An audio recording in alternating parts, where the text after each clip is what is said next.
Bapak Ibu Saudara dimanapun saudara semua berada, orang tua yang beta kasihi, anak-anak, semua saudara gandong, siapapun saudara, dimanapun saudara ada, kasih karunia dan kemurahan Tuhan menyertai saudara semua. Hidup adalah sebuah perjalanan yang kita tidak tahu kapan berakhirnya. Hidup saudara dan saya mengalir di dalam sebuah perjalanan waktu yang kita tidak tahu kapan berakhirnya. Yang Tuhan kehendaki dalam seluruh perjalanan hidup kita itu, kita belajar untuk memperkenankan hati Tuhan, belajar untuk menyenangkan hati Tuhan, belajar untuk mengerti maksud-maksud dan kehendak-kehendak Tuhan dalam hidup kita, bukan memaksakan kehendak kita untuk Tuhan melakukannya seperti maunya kita.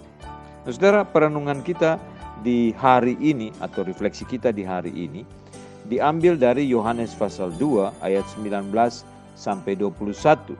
Yohanes pasal 2 ayat 19 sampai 21, firman Tuhan berkata, jawab Yesus kepada mereka, rombak bait Allah ini, dan dalam 3 hari aku akan mendirikannya kembali. Lalu kata orang Yahudi kepadanya, 46 tahun orang mendirikan bait Allah ini, dan engkau dapat membangunnya dalam 3 hari. Tetapi yang dimaksudkannya dengan bait Allah ialah tubuhnya sendiri. Nah saudara, mengapa Tuhan Yesus menghubungkan tempat ibadah bangsa Yahudi itu dengan tubuhnya sendiri?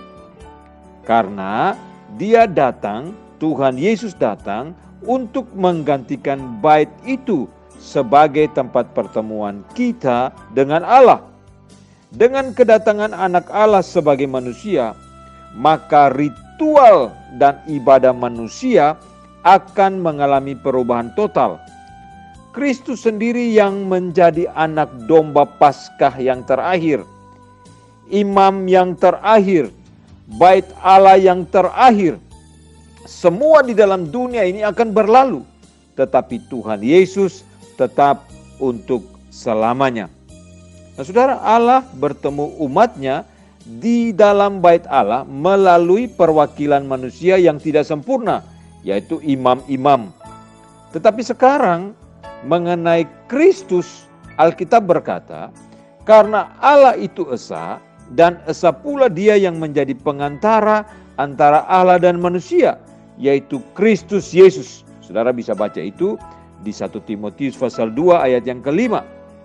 Nah saudara, jika kita ingin bertemu dengan Tuhan dalam ibadah, kita hanya bisa pergi ke satu tempat. Kita hanya bisa datang ke satu tempat. Kita hanya bisa mencari satu pribadi, yaitu Yesus Kristus. Kekristenan tidak memiliki suatu tempat kudus yang khusus secara geografis atau di lokasi atau di tempat manapun. Hanya pribadi Kristus yang menjadi sentral, menjadi tempat khusus, pusat penyembahan kekristenan. Saudara, apakah kita ingin melihat Allah? Tuhan Yesus berkata di dalam Yohanes 14 ayat yang ke-9b, barang siapa telah melihat aku, ia telah melihat Bapa. Apakah kita ingin menyambut Allah? Tuhan Yesus berkata di dalam Matius pasal 10 ayat yang ke-40, barang siapa menyambut aku, ia menyambut dia yang mengutus aku. Apakah kita menginginkan kehadiran Allah dalam ibadah kita? Alkitab berkata di dalam 1 Yohanes 2 ayat 23b, barang siapa mengaku anak, ia juga memiliki Bapa. Apakah kita ingin menghormati Bapa? Tuhan Yesus berkata dalam Yohanes pasal 5 ayat 23b, barang siapa tidak menghormati anak, ia juga tidak menghormati Bapa yang mengutus dia. Saudara, mari kita pikirkan ini. Mari kita renungkan ini. Kita tidak perlu berjeri lelah untuk datang kepadanya. Dia sedekat iman kita kepadanya. Saudara perhatikan, kita tidak perlu berjeri lelah untuk datang kepada Tuhan. Tuhan hanya sedekat iman kita kepada Tuhan. Iman kita, iman percaya kita kepada Tuhan. Dia sudah datang dan mencari yang terhilang.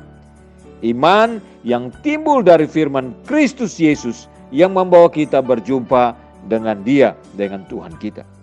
Bukan tempat dalam arti gedung yang menentukan, tetapi hati saudara dan saya yang percaya kepada Yesus Kristus dan firman-Nya yang menentukan ibadah kita. Saudara, saya ulang. Bukan tempat dalam arti gedung gereja atau tempat ibadah secara fisik yang menentukan, tetapi hati kita yang percaya kepada Yesus Kristus dan firman-Nya yang menentukan ibadah kita. Saudara, mari kita terikat kepada Tuhan kita Yesus Kristus. Ibadah sejati adalah respon kita kepada karya Tuhan dalam hidup kita, bukan soal tempat atau lokasi tertentu. Saudara, perhatikan, fokus kita hanya kepada Kristus yang menjadi pusat penyembahan dan ibadah kita, bukan soal tempat atau lokasi tertentu. Tuhan menolong kita supaya kita sungguh-sungguh mengarahkan pikiran, hati, seluruh kehidupan kita fokus kepada Kristus Yesus yang menjadi tujuan penyembahan hidup kita. Tujuan kita mengimani panggilan hidup kita di dalam kekristenan. Memuji, memuliakan Tuhan, menyembah Dia sebagai Tuhan dan Juru Selamat dalam hidup kita. Tanpa Kristus sebagai pusat dan orientasi ibadah kita, maka sia-sia semua apa yang saudara kerjakan. Kita tidak perlu gedung. Kita hanya perlu hati yang sungguh-sungguh beribadah kepada Tuhan. Hati yang menyembah dan memuliakan Tuhan. Tuhan tolong kita, Tuhan pimpin kita, dan arahkan hidup kita sungguh-sungguh sujud menyembah kepada Tuhan. Terpujilah Tuhan dari kekal sampai kekal.